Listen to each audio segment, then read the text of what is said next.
नमस्ते मुख्यमंत्री जी, जय सुशासन महोत्सव में आपका स्वागत है।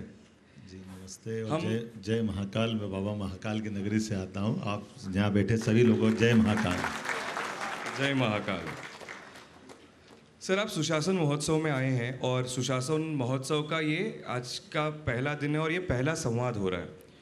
तो मेरा पहला प्रश्न होगा, या हम इस प्रश्न से शुरुआत करेंगे कि सर, व्हाट डज सुशासन मीन टू यू? आपके लिए सुशासन मतलब क्या? देखिए, हम जिस जगह बात कर रहे हैं ये भारत देश है और भारत देश में सुशासन की लंबी परंपरा है। भगवान राम के काल से हम सुशासन की बात करते आए हैं। और मैं तो जहाँ से आया हूँ, हम सबको जानकारी है कि 2000 साल पहले सम्राट विक्रमादित्य हमारे अपने ऐसे शासक रहे हैं जिनके एक तरह से माना जाता कि राम राज्य की पुनर्स्थापना कराने का काम किसी ने किया तो राजा सम्राट विक्रमादित्य ने किया। उनके 1000 साल बाद राजा भोज आए, उनकी भी सुशासन की। तो हमारे यहाँ ये जो सुशासन की कल्पना ये एक तरह से प्रारंभिक काल से है, आदिकाल से है।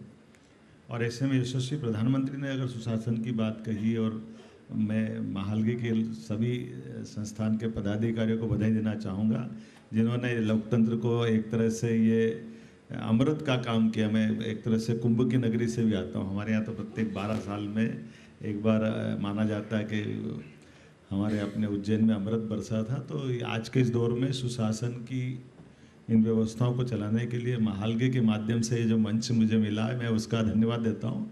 और राम राज्य की कल्पना जब अपन करते हैं तो राम राज्य में सुशासन की बहुत नीचे तक सभी व्यवस्थाओं के शासन तंत्र को जनता के प्रति जवाबदेह बनाते हुए पारदर्शिता के साथ सेवा के भाव से सबको समर्पित शासन सुशासन की मूल कल्पना के आधार पर माना जाता है। मुख्यमंत्री जी, आपका एक लंबा सामाजिक और राजनीतिक प्रवास रहा है। आपने स्टूडेंट एक्टिविज्म, स्टूडेंट पॉलिटिक्स से शुरुआत की, जिसके पश्चात आप आज एक भारत के सबसे बड़े राज्य में से एक मध्य प्रदेश के आप चीफ मिनिस्टर हैं।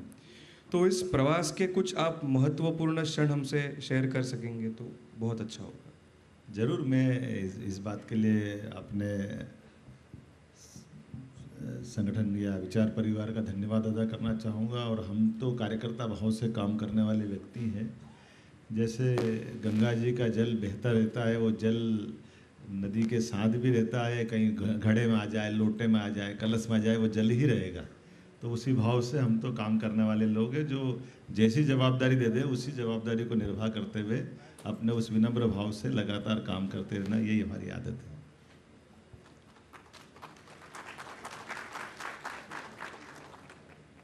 मुख्यमंत्री जी, आपके चीफ मिनिस्टर बनने के बाद one of your first interventions was आपने आपके सारी मंत्रिमंडल का एक 2 दिवसीय ट्रेनिंग प्रोग्राम रखा अटल इंस्टीट्यूट और रामभाऊ माळगी प्रबोधिनी के थ्रू। तो इसके पीछे आपकी सोच क्या थी, कल्पना क्या थी कि मंत्रियों को हमने ट्रेनिंग देना चाहिए? ये थोड़ा सा ट्रेनिंग देना चाहिए, ये जो शब्द है थोड़ा सा मेरे को खटक रहा। मैं इसकी उल्टे बताना चाहूँगा। जैसे महालगी को मैंने धन्यवाद दिया तो वैसे ही नहीं दिया।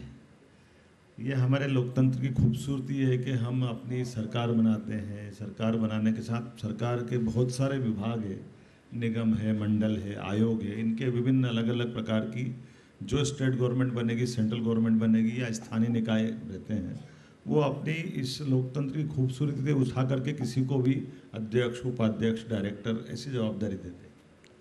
लेकिन ये हमारा एक कहीं ना कहीं ये कमी है कि जिनको अध्यक्ष बना रहे हैं उनकी कोई ट्रेनिंग नहीं होती। जैसे प्रशासनिक दृष्टि से कोई अफसर बनेगा, कोई कर्मचारी बनेगा तो उसकी विधिवत ट्रेनिंग होती है। यहाँ इलेक्शन जीतना और इलेक्शन जीतने के बाद सत्ता की ताकतें उसके हाथ में आ जाएगी, लेकिन ताकत का जहाँ विकेंद्रीकृत कर रहे हैं या जिसको उपकृत कर रहे हैं उसके संबंध में परिपूर्ण उस कार्य के लिए दक्ष बनाना, ये एक गेप रहता है। और मैंने स्वयं ने इस बात को महसूस किया। मैं कई सारी जवाबदारियां से लेते लेते यहाँ तक आया हूँ, लेकिन ये मैं आपको बताना चाहूँगा, वैसे तो मैं वेस्टर्न रेलवे बोर्ड मेंबर रहा, IC मेंबर रहा, चलो मेंबर तो चल जाएगा। लेकिन जब मैं उज्जैन विकास प्राधिकरण का अध्यक्ष बना तो अध्यक्ष बनने में मेरी 35 साल की उम्र थी। लेकिन अध्यक्ष बनने के बाद प्राधिकरण के कामों को करने कराने की कोई ट्रेनिंग नहीं थी। तो मेरे को खुद को महसूस हुआ कि मैं अध्यक्ष बनाऊँ। मेरे पहले भी पूर्ववर्ती काल में बहुत लोग बने। जब हम कोई जवाबदारी पे बैठते हैं और हमको उस काम को करने कराने के लिए अधिकारी पर अगर निर्भर रहना पड़ेगा, तो आप समझ सकते हो कि फिर वो अपने उत्तरदायित्व का निर्वहन कैसे करे। और ये मैंने टूरिज्म का जब चेयरमैन रहा, लगभग 8 साल में यूडीए का चेयरमैन रहा, फिर 4 साल कैबिनेट का दर्जा रह के मैं टूरिज्म का चेयरमैन रहा, तो मुझे इस बात का ध्यान में था। तो जब मैं शिक्षा मंत्री बना था, मुझे यूडीए का चेयरमैन, टूरिज्म का चेयरमैन, बाकी बहुत सारे विभाग का काम आता था। तो मैंने शिक्षा मंत्री बनाने के बाद अपना काम मेरी तरफ से तो ठीक से करने का प्रयास किया। बाकी तो प्रदेश की जनता और बाकी उसका मूल्यांकन करेंगे।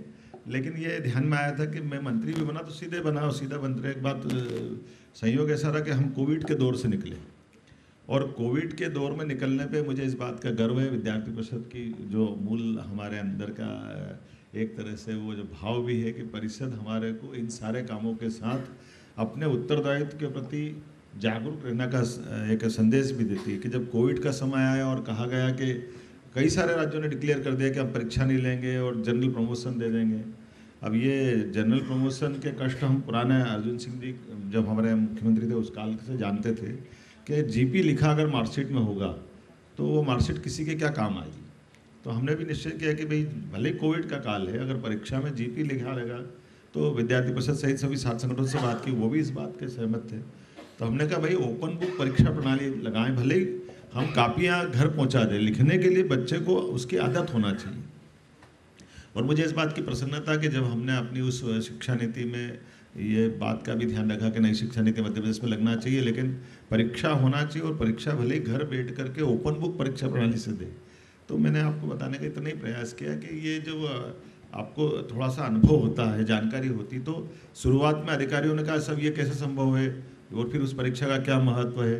तो एक चूँकि मैंने कहा कि हमारी कुछ ट्रेनिंग हो चुकी है या कुछ हमने काम करा था, तो वो मेरे उस अनुभव के आधार पर जब मैं मुख्यमंत्री बना तो मैंने कहा कि मेरे को जब ये कष्ट हुआ था, मैं इस बात को महसूस करता हूँ। तो मेरे मंत्रिमंडल में तो संयोग ऐसा रहा कि माननीय यशस्वी प्रधानमंत्री का और माननीय नड्डा जी का अभी राष्ट्रीय अध्यक्ष जी गए हैं, और हमारे संगठन परिवार का कि हमारे मंत्रिमंडल में पहली बार के विधायक भी मंत्री बने और भारत सरकार के मंत्री जो रह चुके हैं माननीय प्रहलाद पटेल जी से लेके बाकी लोग भी, वो भी मंत्री बने। तो हमने कहा कि भाई हम हमारे सारे मंत्रिमंडल को एक तरह से उस प्रशिक्षण के दौर से निकलना चाहिए। तो उनका कॉन्फिडेंस और मुझे इस बात की खुशी है, मैं स्वयं भी पूरे समय बैठा। और ये तो होना ही चाहिए, शिक्षण एक बार होता है लेकिन प्रशिक्षण तो बार बार होना चाहिए। और प्रशिक्षित व्यक्ति का काम करने की उसकी दक्षता भी बढ़ती है, और निश्चित रूप से जब वो दक्ष होता है तो उसके अपने उत्तरदायित्व का निर्वहन भी बहुत अच्छे से करता है। मैं ऑडियंस को और एक बात ऐड करना चाहूँगा कि ये 2 दिन का जो हमारा प्रशिक्षण वर्ग था उसमें खुद मुख्यमंत्री जी दोनों दिन पूरा समय मौजूद थे, और ये बहुत बड़ी बात है। डॉक्टर साहब, मध्य प्रदेश के आप मुख्यमंत्री हैं और ये नया नया मंत्रिमंडल आपका बना हुआ है। आपके मध्य प्रदेश के लिए आपका विजन क्या है और आपके क्या प्रायोरिटी एरियाज़ हैं? देखिए, ये अगर लक्ष्य की बात करो तो आकाश से ऊंचा है, उसमें तो कोई दिक्कत नहीं है। लेकिन अगर हमारी जवाबदेही उस व्यवस्थाओं के साथ तालमेल करते हुए देखेंगे, यशस्वी प्रधानमंत्री के नेतृत्व में कदम से कदम मिला करके भारत सरकार जिस प्रकार से यशस्वी प्रधानमंत्री के नेतृत्व में काम कर रही है, मध्य प्रदेश सरकार सभी क्षेत्रों में समान रूप से काम करे, ये हमारी अपनी प्रायोरिटी है। लेकिन ये बात सही कि हर एक राज्य के अलग अलग भौगोलिक परिस्थितियां हैं, वहाँ की उपलब्ध संसाधन अलग अलग प्रकार के हैं, वहाँ के नागरिकों का अपना स्वयं का रहन सहन से लेकर बाकी परिस्थितियाँ भी अलग अलग प्रकार की हैं। तो स्वाभाविक रूप से हमारा अपने यहाँ बड़े पैमाने पर भौगोलिक एरिया भी है और फॉरेस्ट एरिया भी है, कुछ प्लेन एरिया भी है, कृषि का क्षेत्र है, और लेकिन समान रूप से कुछ औद्योगिक निवेश की संभावना का क्षेत्र भी है। तो समान रूप से हर एक के जीवन में अंत्योदय आए, हर एक के जीवन में बदलाव आए। पंडित दीनदयाल उपाध्याय जी का जो आदर्श है, हम सब जानते हैं कि गरीब से गरीब आदमी की आज जिसको आवश्यकता वहाँ तक उसकी ज़रूरतें वहाँ तक पहुँचे, और जो व्यवस्था है वो शासन की जो कार्यप्रणाली है वो पारदर्शी, संवेदनशील और गरीब विकास उन्मुख होना चाहिए। गरीबों के कष्ट में हम कहीं मदद कर पाएँ और वो स्वाभिमान के साथ अपनी ज़िंदगी का गुजर बसर कर पाए, ये प्रयास हमने किया। सर, आपने गरीबों के कष्ट की बात की और हम सबको पता है कि आप एक जन नेता है। आप लोगों के बीच में रहकर, लोगों के बीच में जाकर काम करते हैं। और पिछले ही महीने चुनाव भी हुआ था और उस समय भी आपने काफ़ी प्रवास किया। तो इस प्रवास करते करते आप, मुझे लगता है, बहुत सारे लोगों से मिले होंगे जिनकी पिछले 10 सालों में ज़िंदगी बदल गई, जो हमारे सेंट्रल गवर्नमेंट या स्टेट गवर्नमेंट स्कीम्स के लाभार्थी थे। तो आप ऐसे कुछ हमें अनुभव बता सकते हैं, ऐसे लोगों से मिले जिन्होंने आपको बताया कि इस स्कीम की वजह से मेरी ज़िंदगी बदल गई? ये तो कई लोग हैं, कितने बड़ी संख्या में मैं बता नहीं सकता हूँ। मेरे अपने खुद के अनुभव बताता हूँ। उज्जैन में जहाँ मैं विधायक बना, और हमारे यहाँ पहले जैसे पुराने हमारे यहाँ स्टेट के टाइम की कॉटन इंडस्ट्रियाँ थी, कपड़ा मिल थी, और कपड़ा मिल को मजदूरों के जीपीएफ और कुछ उनके बकाया शासन के और सरकार की व्यवस्था मजदूरों के बीच मुकदमे चल रहे थे। तो लगभग 4,000 मजदूरों का अपना बकाया था, और 4,000 मजदूरों में से लगभग 1,000 तो 2 लाख मिलेंगे, 4 लाख मिलेंगे, उनकी उम्मीद से मांगते मांगते क्योंकि 30 साल से लड़ते लड़ते लगभग 1,500 लोगों ने तो शरीर छोड़ दिया। बाकी जो 2,500 लोग बचे, उनमें से भी अधिकांश इस स्थिति में नहीं कि वो चल फिर भी सके, कुछ लोग उनके बच्चे, उनके परिवार के। तो हमने बैठ करके हमने कहा नहीं भाई, ये इनका हक है। तो मैं जब विधायक था, सरकार के साथ तालमेल करके, बीचवानी करके हमने कोशिश की कि जिनका जिसका जो हक है वो बराबर दिलाएं। तो मुझे संतोष है इस बात का कि लगभग 100 करोड़ रुपया उनको देना था, और शासन का भी इतना रहा कि शासन को जो मील की ज़मीन थी, उस ज़मीन से लगभग वो 2,000 करोड़ से ऊपर की ज़मीन थी, तो शासन को दिलवा दी, और जिनका हक था उनको दिलवा दिया। ये तो मैंने उनकी व्यक्तिगत जीवन की एक थोड़ी सी कष्ट वाली। बाकी शहर के विकास को लेकर के, शहर के नेचर को लेकर, जैसे अगर मैं उज्जैन की बात करता हूँ तो आपके ध्यान में आएगा उज्जैन मतलब धार्मिक शहर, जबकि ऐसा नहीं है। उज्जैन केवल धार्मिक शहर नहीं है। उज्जैन क्या, ऐसे हर एक शहर का अपना अपना महत्व है। अब जैसे बाबा महाकाल की नगरी है, तो महाकाल की नगरी है, केवल महादेव की नगरी नहीं, वो काल की नगरी है। और काल की नगरी मतलब 300 साल पहले तक दुनिया में अगर शुद्ध समय की गणना कहीं से होती थी तो वो हमारे महाकाल की नगरी से होती थी। और ये सेंटर पॉइंट है, जो आज ग्रीनविच में हम स्टैंडर्ड टाइम की बात करते हैं, ये 250 साल पहले तक पेरिस से हुआ, 300 साल पहले उज्जैन से हुआ। तो ये जो उसकी अपनी नेचर है, उसकी विशेषता है, ये आज के ज्ञान का महत्व मैं मानता हूँ, लेकिन प्राचीन ज्ञान अज्ञान ऐसा नहीं है। आज के इस अवसर पर वो पुनर्स्थापित हो, हमने ऐसे कई प्रयास किए। तो ये एक भविष्य में समय गणना का केंद्र बने, और मुझे इस बात की प्रसन्नता है कि ऐसे विषय पे हमने जब आधुनिक साइंस के साथ साइंस टेक्नोलॉजी विभाग को जोड़ा, एक ऑब्जर्वेटरी बनाई, नए सिरे से उस पर काम कर रहे हैं। ऐसे कई सारे कामों को लेकर के राजनीति करना तो केवल हमको रोटी कपड़ा मकान की लड़ाई लड़ना है, वोट लेना, ऐसा नहीं है। तो बहुत सारे सेक्टर में काम कर रहे हैं, जिसमें से हमारे अपने सम्राट विक्रमादित्य, तो विक्रमादित्य को काल के प्रभाव में भुला दिया गया। विक्रमादित्य कौन से थे, 1 हुए, 2 हुए, 3 हुए, लेकिन विक्रमादित्य तो एक ही जो 2000 साल पहले हुए। तो विक्रमादित्य रिसर्च सेंटर खुलवाया, उन पे काम करा रहे हैं, उसकी फेलोशिप दे रहे हैं, पुस्तकों का प्रकाशन कराया, तथ्य लाए गए, तथ्य के आधार पर सिद्ध हुआ कि हाँ वो आदि विक्रमादित्य उज्जैन के, उनकी अपनी राजधानी है। तो ऐसे संवत का जिनने प्रवर्तन किया, उस संवत की मान्यता मिलना चाहिए। ऐसे बहुत सारे काम करने का राजनीति का मेरा अपना एक लंबा तो नहीं है, लेकिन ये मान के चलो कि उद्देश्यपूर्ण एक मौका मुझे मिला है। सर, हमने प्रवास की बात की, तो पहले संगठन में, उसके बाद विधायक, उसके बाद कैबिनेट मिनिस्टर और अभी मुख्यमंत्री करके, तो आपने गेयर्स कैसे चेंज किए और आपने वो कोप अप भी कैसे किया? देखिए, मैंने कुछ किया ये मैं नहीं मानता। मैंने प्रारंभ में कहा कि हमारी पार्टी में, हमारे विचार में हम अपने कार्यकर्ता की भूमिका बनाए रखते हैं। और जैसे जल के बारे में कहा कि वो जल नदी में बहे, किसी ग्लास में आ जाए, कहीं कलश में पहुंच जाए, तो वो जल के लिए अपना मूल भाव बनाए रखना है।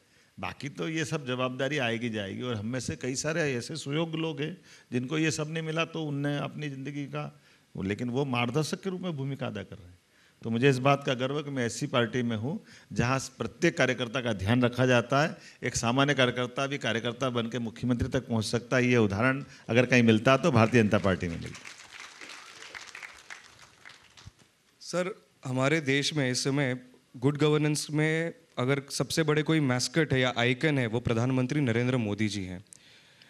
आप नरेंद्र मोदी जी से क्या प्रेरणा लेते हैं, या आपके ऐसे कुछ किस्से अनुभव उनसे जुड़े हुए हैं जिससे आप कुछ सीखे समझे और आपको अभी मुख्यमंत्री बनकर आप काम कर रहे हैं उसमें आपको उनके एडवाइस की मदद हुई? देखिए, माननीय मुख्यमंत्री जी का भी मैंने मेरी लंबी बात बताई, अभी ट्रेनिंग की बात बताई। अब मैं वास्तव मुख्यमंत्री जी के रूप में अगर नरेंद्र मोदी जी को देखना चाहूँगा, यशस्वी मुख्यमंत्री जी, तो उनका तो लगभग 51 साल तक कोई सरकार से लेने देना ही नहीं। वो तो पहला चुनाव लड़े जीवन का, और पहला चुनाव लड़ते ही वो सीधे मुख्यमंत्री बन गए।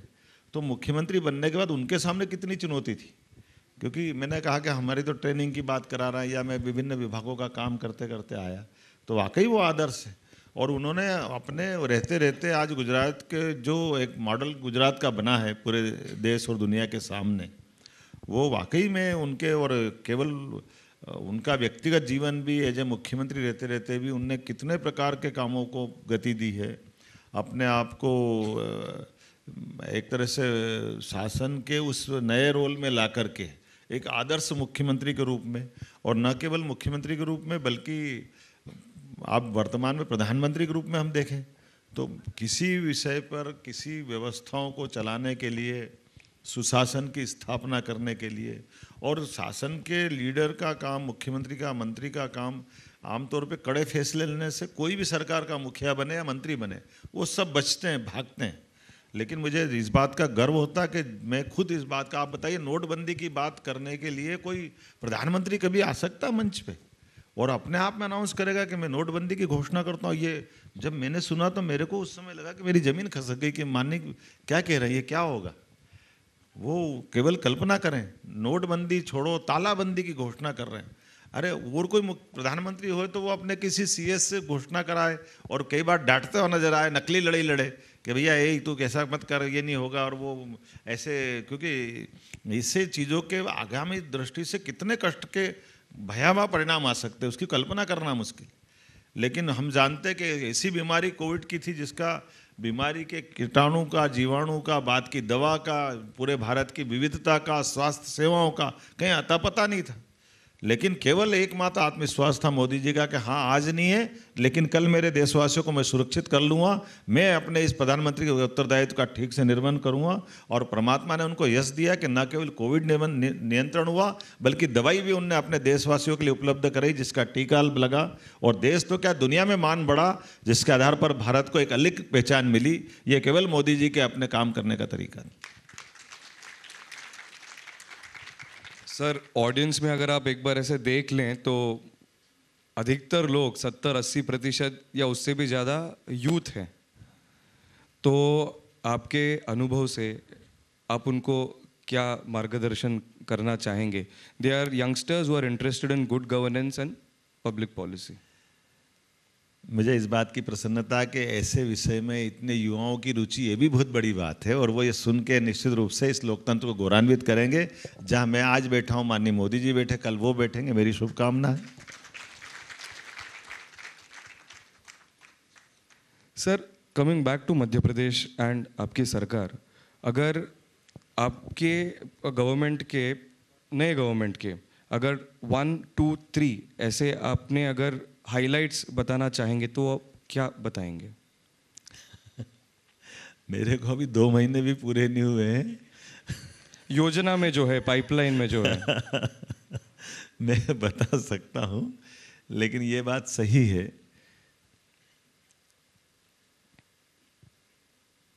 करने के लिए कुछ ही मिनट भी पर्याप्त होते हैं, ये मैं जानता हूं। अगर करना चाहे तो कुछ मिनट पर्याप्त है, और यही मानते हुए जैसे मैंने अपनी पहली कैबिनेट की थी, और पहली कैबिनेट के मैंने 7 निर्णय लिए थे। ये अलग बात थी कि मैंने उसमें सबसे पहला निर्णय लिया था अपने एक्सीलेंस कॉलेज बनाने का। नई शिक्षा नीति के परिप्रेक्ष्य में हमारे महाविद्यालय सभी कोर्स की पढ़ाई करा सके, ऐसा पूरा प्रदेश में हमारे 55 जिले हैं, 55 कॉलेज का निर्णय मैंने लिया था। एंड दूसरे जो निर्णय लिए थे, लेकिन क्या होता है कि लोकतंत्र की एक खूबसूरती भी है कि लोकतंत्र में हम कुछ निर्णय लेते हैं, पर उसमें से ये भी एक पक्ष है कि वो जो बाकी बातें छूट के जो थोड़ा सा लोगों के बीच में अलग टेस्ट की रहती है, उस पर जब ज़्यादा लाइट पड़ जाती है तो मूल चीज़ दब जाती है। जैसे दूसरा मैंने निर्णय किया था कि ये जो अपराधी रहते हैं वो अपराधी जैसे दुर्दांत अपराधी क्यों बनता है या खतरनाक अपराधी क्यों बनता है कि उसके एक केस में वो एक बार जमानत कराने जाएगा, जमानत करा के आ जाएगा, वो दूसरा केस करेगा, फिर दूसरे केस के वापस उसकी जमानत हो जाएगी, तीसरा केस करेगा, तीसरे की जमानत हो जाएगी, चौथा केस करेगा, चौथे की जमानत हो जाएगी। अब ये कोर्ट केवल एक केस देखती है उसका जो उनकी टेबल पर है, और स्वाभाविक भी। लेकिन क्या प्रशासन को नहीं मालूम है कि इस पे 1, 2, 3, 4 ये 4-5 केस लेके चल रहा है? तो उसको अगर हमको सुशासन में लाना है, उस पर अंकुश लगाना है, तो वो 3-4 मुकदमों के आधार पर पुलिस स्वयं अपने के खिलाफ अपना इस्तगासा लगाए और कोर्ट को नॉलेज में लाए कि इसकी पुरानी जमानतें निरस्त करो, ये इस समाज में रहने लायक नहीं है, इसका स्थान जेल में होना चाहिए। मुझे इस बात की प्रसन्नता है, मैंने अपना दूसरा निर्णय इसी लाइन पे लाया कि ऐसे बदमाशों का घर जेल हो सकता है, वो अपने घर में नहीं रह सकते। क्योंकि हम जब सुशासन की बात करते हैं तो सुशासन में तो रहने का हक सामान्य जनों को है, अपराधियों को नहीं। फिर आपने कहा कि जो कई निर्णय हुए हैं, अब फूड सेफ्टी नियम की बात करते हैं। अब फूड सेफ्टी नियम के आधार पर मुझे मालूम खुले में अगर ये कुछ उल्टी सुल्टी चीज़ बिकती है तो स्वाभाविक रूप से उनको रोकना चाहिए, ये शासन का निर्देश है, सुप्रीम कोर्ट का फैसला है। ये खुले में मांस मछली बेचते हैं तो वो नुकसान होगा। अब ये अलग बात है कि कांग्रेस ने ऐसे सारे विषयों को ले जा करके ये हिंदू मुस्लिम से जोड़ जोड़ करके जो दिखाया है तो उसका नुकसान देश को हुआ है। लेकिन हमने सख्ती से पालन किया कि फूड सेफ्टी नियम के अंतर्गत मांस खाना, मछली खाना ये लोगों का भोजन है, लेकिन उनको सुरक्षित और स्वस्थ रहने लायक बना के देना ये भी तो शासन की जवाबदारी है। तो हमने कहा कि आपके मार्केट बनेंगे, उन मार्केट के अंदर बिकेंगे, ये खुले में क्यों बिकना चाहिए। और ऐसे कई लोग हैं जो शाकाहारी, जिनको इनसे घृणा है, तो वो उनकी आंखों से देखे और वो खाने वाला भी बीमार हो। हमने कहा शासन के आधार पर निर्णय करते हैं कि ऐसे में हम खुले में नहीं बिकने देंगे। मुझे इस बात की खुशी है कि 25,000 से ज़्यादा दुकानें हमने बंद कराई और 2 दिन के अंदर दुकानें बंद हुई, जिस आधार पर इसका कंट्रोल हुआ।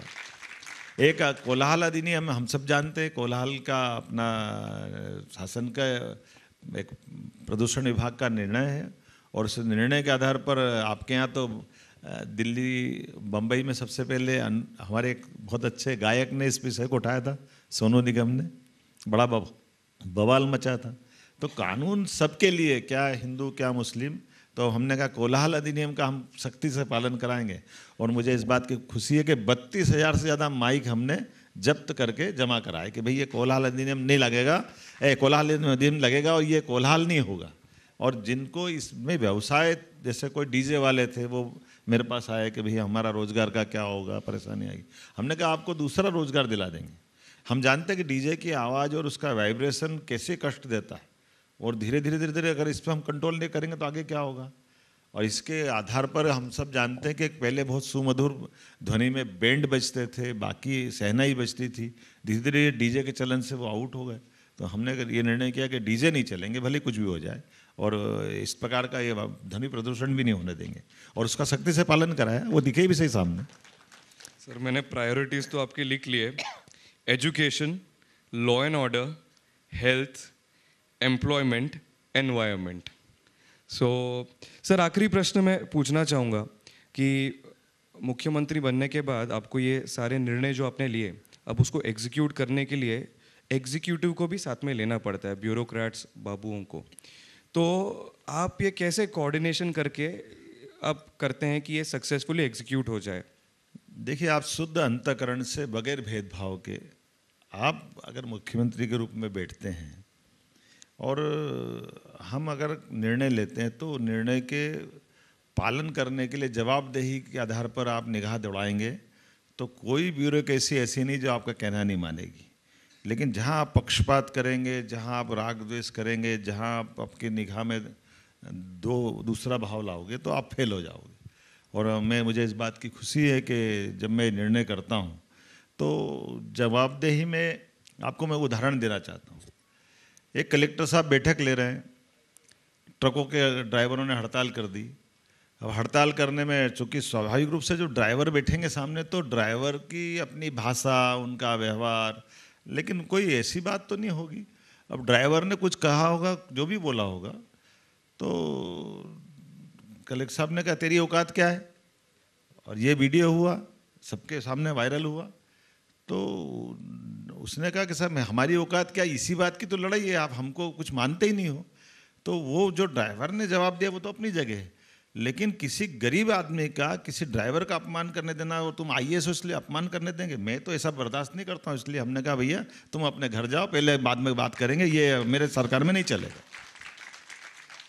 गरीब आदमी है, उसकी इज्जत हमारी इज्जत है। हम सरकार गरीबों के सबके वोटों से चुन करके आते हैं। तो सुशासन का एक पक्ष ये भी है कि अपनी अपनी मर्यादा में सब रहे। मैं किसी को अपमानित नहीं करना चाहता, लेकिन हम ये भी बर्दाश्त नहीं करेंगे कि गरीब आदमी का कोई अपमान करे। और ये एक नहीं, कई उदाहरण है। अभी एक हमारे अधिकारी, यद्यपि उनका ऐसा मानना था कि मेरे पाँव में चोट लगी थी, लगी होगी चोट तो आप छुट्टी पे जाओ। अब वो खड़े होकर के किसी महिला बहन से अपने जूते के अगर बंद बनवा रहा है, लेस बंधवा रहा है, तो वो फोटो अगर सबके बीच में आता है, तो हमने पूछा तो उन्होंने कहा साहब मैं घायल था, मेरे पैर में लगी थी। तो हमने कहा आप छुट्टी पे जाते हैं, आप ये कौन सा संदेश दे रहे हैं। हमारे यहाँ तो बहनों के पैर पूजने की परंपरा है। हमारे यहाँ परंपरा नहीं कि बहनों के आप जूते बंधवाएंगे। अगर जूते बंधवाएंगे तो अपनी सरकार में आपको बर्दाश्त नहीं कर सकते, आपको जरा अलग करेंगे। आप जरा घर जाओ, हम आपको बाद में देखेंगे।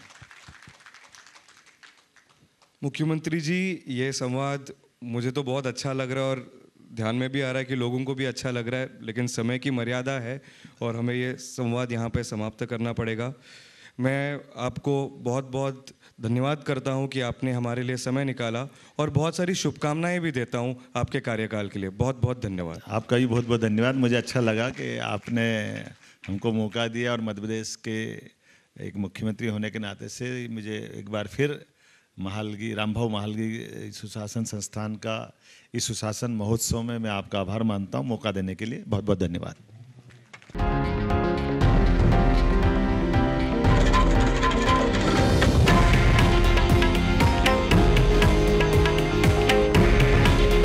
हे आहे देशातील नंबर 1 न्यूज नेटवर्क आणि आपण पाहत आहात TV9 मराठी। काळजी तुमची, हित महाराष्ट्राचं।